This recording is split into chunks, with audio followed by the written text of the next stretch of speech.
మీ అందరికీ ఎప్పుడైనా ఈ డౌట్ వచ్చిందా? కామన్ గా డాక్టర్స్ అందరూ B12 డెఫిషియన్సీ ఉంటే పేషెంట్స్ కి, వెజిటేరియన్స్ అయితే మీకు B12 రాదమ్మా, సో మీరు కంపల్సరీగా నాన్ వెజ్ తినాలి లేదా సప్లిమెంట్స్ తీసుకోవాలని చెప్తాం.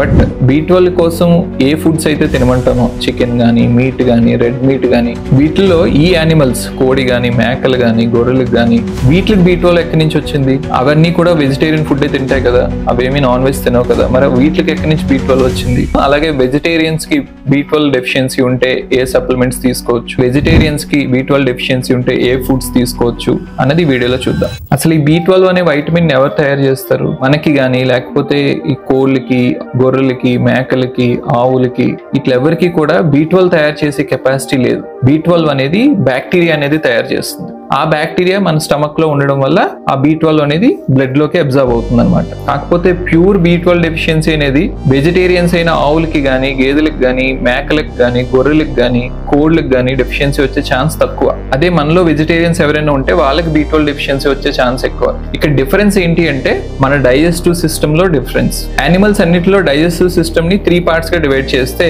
పైన స్టమక్ ఉంటుంది, కింద స్మాల్ ఇంటెస్టైన్ అంటే చిన్న ప్రేగ్ అంటారు, దాని కింద లార్జ్ ఇంటెస్టైన్ అంటే పెద్ద ప్రేగ్ అంటారు. ఇప్పుడు యానిమల్స్ ని 2 గ్రూప్స్ గా డివైడ్ చేస్తే ఈ ఆవులు, గేదెలు, మేకలు, గొర్రెలు ఒక గ్రూపు, వాటిని రూమినెంట్ యానిమల్స్ అంటారు. అంటే అవి తిన్న ఫుడ్ ని మళ్ళీ నోట్లోకి తెచ్చుకుని మళ్ళీ నవిలి మళ్ళీ తింటాయి అన్నమాట. దీన్నే నెమరు వేయడం అంటారు. ఎందుకంటే అవి బాగా సెల్యులోజ్ ఎక్కువగా ఉండే ప్లాంట్ ఫుడ్స్ తింటాయి కాబట్టి బాగా నవిలితే తప్ప వాటికి డైజెషన్ జరగదన్నమాట. ఇక సెకండ్ గ్రూప్ లో మనము కోళ్ళు. ఎందుకు ఇలా డివైడ్ చేశానంటే నేను చెప్తాను. ఈ ఫస్ట్ గ్రూప్ లో ఉన్న యానిమల్స్ అన్నిటికీ కూడా, అంటే ఈ మేకలు గానీ, ఆవులకు గానీ స్టమక్ అనేది చాలా పెద్దది ఉంటుంది అన్నమాట. దాన్ని రూమెన్ అంటారు. అక్కడ అవి తిన్న ఫుడ్ అనేది ఆల్మోస్ట్ 12 to 24 అవర్స్ స్టే ఉంటుంది. అలాగే ఒక 24 అవర్స్ అయిన తర్వాత అప్పుడు స్టమక్ నుంచి చిన్న ప్రేగ్కి వెళ్తుంది అనమాట. అలాగే స్టమక్ యొక్క pH అనేది 6 to 7 మధ్యలో ఉంటుంది. అంటే కొంచెం న్యూట్రల్ టు ఆల్కలైన్ pH ఉంటుంది అనమాట. కాబట్టి ఇక్కడ బ్యాక్టీరియా అనేది ఈజీగా గ్రో అవ్వగలవు. ఆ గ్రో అయిన బ్యాక్టీరియా B12 తయారు చేస్తుంది. ఆ B12 అనేది ఒక ఇంట్రిన్సిక్ ఫ్యాక్టర్ అనే ఒక ప్రోటీన్ తో బైండ్ అయ్యి స్టమక్ నుంచి చిన్న ప్రేగ్కి వస్తుంది. ఇక్కడ చిన్న ప్రేగ్ లో ఆ B12 అనేది బ్లడ్ లోకి అబ్జార్బ్ అవుతుంది అనమాట. ఆ బ్లడ్ లో యూజ్ అయిపోగా మిగిలిన B12 అంతా లివర్ లోకి వెళ్ళి లివర్ లో స్టోర్ అవుతుంది. సో యానిమల్స్ లో గానీ, మనలో గానీ B12 అనేది బ్లడ్ లోకి వెళ్ళడం ఎప్పుడు కూడా చిన్న ప్రేగ్ లోనే జరుగుతుంది. స్టమక్ లో జరగదు, పెద్ద ప్రేగ్ లో జరగదు. ఎందుకంటే B12 ని అబ్జార్బ్ చేసుకునే రిసెప్టార్ అనేది చిన్న ప్రేగ్ లో మాత్రమే ఉంటుంది. సో ఇలా ఆవులు, మేకల్లో అయితే స్టమక్ లో B12 ఉత్పత్తి అయ్యి అది ఇంట్రిన్సిక్ ఫ్యాక్టర్ తో బైండ్ అయ్యి చిన్న ప్రేగ్కి వచ్చి చిన్న ప్రేగ్ నుంచి బ్లడ్ లోకి వెళ్తుంది అనమాట.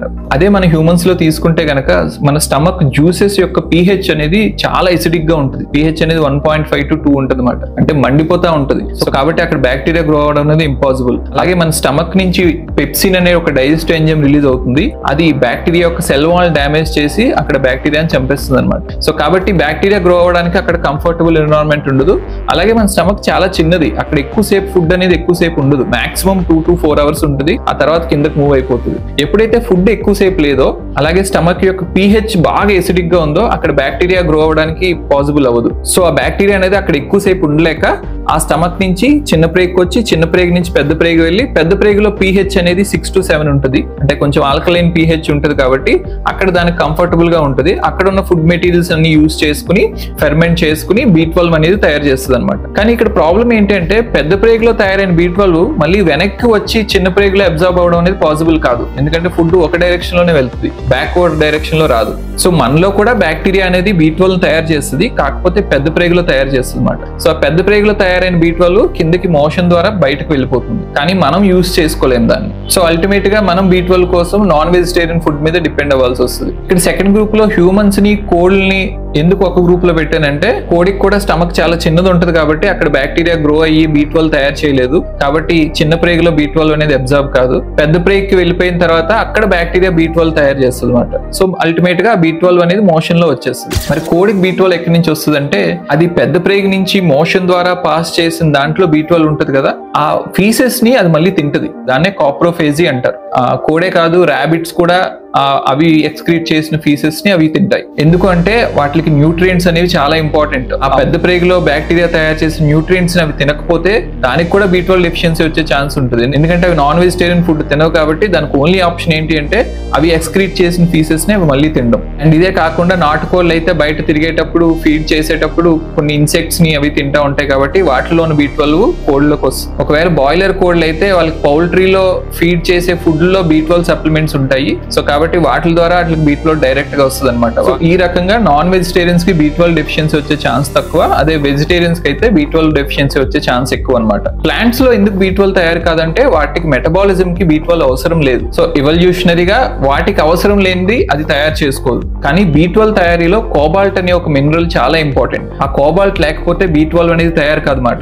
ఆ కోబాల్ట్ అనేది సాయిల్ నుంచి ఆ ప్లాంట్స్ తీసుకుంటాయి. సో ఆ ప్లాంట్స్ ని యానిమల్స్ తినడం ద్వారా ఆ కోబాల్ట్ యూజ్ చేసుకుని ఈ బ్యాక్టీరియా అనేది B12 తయారు చేస్తుంది అనమాట. సో ఒకవేళ ఈ ఆవులకి గానీ మేకలకి గానీ గడ్డి తిన్నప్పుడు ఆ సాయిల్ లో కోబాల్ట్ ఎక్కువగా లేకపోతే వాటికి కూడా B12 డెఫిషియన్సీ వచ్చే ఛాన్స్ ఉంటుంది. సో అలాంటి సిచ్యువేషన్ లో వాటికి పెట్టే ఫీడ్స్ లో కూడా B12 సప్లిమెంట్స్ కలపాల్సి వస్తుంది అనమాట. సో ఈ నాన్ వెజిటేరియన్స్ కి మీట్ తినే వాళ్ళకి అయితే B12 అనేది వాటి నుంచి వస్తుంది. మనం చాలా మంది అనుకుంటాం ఎగ్ లో B12 ఉంటుంది అని. కరెక్టే, B12 అనేది ఎగ్ యోక్ లో ఉంటుంది, ఎగ్ వైట్ లో అయితే ఉండదు. అండ్ ఆ ఎగ్ లో చాలా తక్కువ B12 ఉంటుంది. మనకి పర్ డేకి 2.4 మైక్రోగ్రామ్ B12 కావాలి అంటే ఒక ఎగ్ లో అరౌండ్ 0.5 మైక్రోగ్రామ్ మాత్రమే ఉంటుంది. ఆ 0.5 లో కూడా ఓన్లీ మన బాడీలోకి 5% మాత్రమే అబ్జార్బ్ అవుతుంది. అంటే మనకు వచ్చేది అల్టిమేట్ గా 0.02 మైక్రోగ్రామ్. అంటే మీరు ఒక రోజుకి కావాల్సిన B12 మీకు ఎగ్స్ ద్వారా రావాలి అంటే మీరు పర్ డే కి అరౌండ్ 100 ఎగ్స్ తీసుకోవాలి. That is highly impossible. So egg అనేది గుడ్ సోర్స్ ఆఫ్ B12 అయితే కాదు. నెక్స్ట్ ఒక గ్లాస్ మిల్క్ లో 1.2 మైక్రోగ్రామ్ B12 ఉంటుంది. అందులో ఓన్లీ 50% అబ్జార్బ్ అవుతుంది. సో మనకి అల్టిమేట్ గా 0.6 మైక్రోగ్రామ్స్ వస్తుంది. అంటే మనకి రోజుకి కావాల్సిన దాంట్లో 1/4 B12 మాత్రమే ఒక గ్లాస్ మిల్క్ తాగితే వస్తుంది అనమాట. సో నేను నాన్ వెజ్ తిన్ను బట్ డైలీ ఎగ్ మిల్క్ తీసుకుంటానన్నా సరే బట్ స్టిల్ B12 డెఫిషియన్సీ వచ్చే ఛాన్స్ ఉంటుంది. మరి ఎగిటేరియన్స్ కి వెజిటేరియన్స్ కి లేదా వ్యాగన్స్ కొంతమంది అసలు మిల్క్ కూడా తీసుకోరు. సో వీళ్ళకి B12 డెఫిషియన్సీ రాకుండా ఉండాలంటే ఏం చేయాలంటే ఫార్టిఫైడ్ ఫుడ్స్ అని ఉంటాయి. అంటే B12 ని ఆ వెజిటేరియన్ ఫుడ్స్ తో మిక్స్ చేసి తయారు చేస్తారు.